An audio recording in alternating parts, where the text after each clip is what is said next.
suffice against a person for any crime or for any wrong in connection with any offense that has been committed. Only on the evidence of 2 witnesses or of 3 witnesses shall a charge be established. So you might ask the question, why is it important to have 2 or 3 witnesses? Because, a single party might be able to get away with falsely accusing somebody of a crime.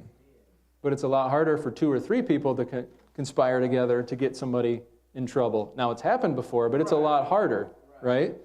So that's why there's a requirement to having 2 or 3. And the other thing, too, is you could mistakenly see somebody do something and assume they're doing something evil.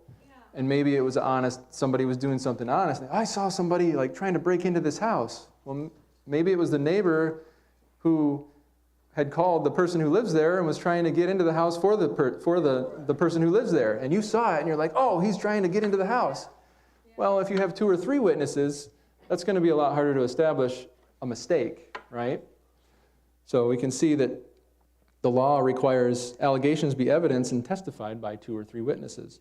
And that's because justice is important, right? Justice is based on the truth. We cannot base justice on lies or mistakes, right? And I've seen some stories in the news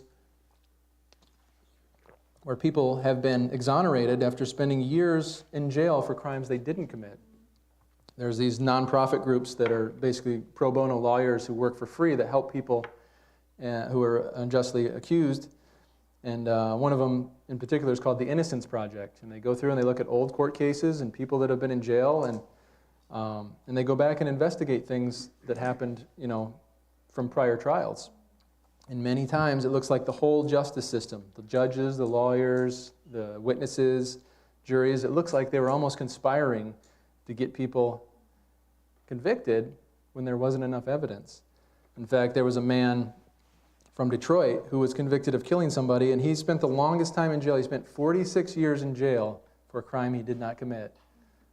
In the past few years, he was exonerated and let out. But can you imagine spending 46 years in jail for a crime you did not commit?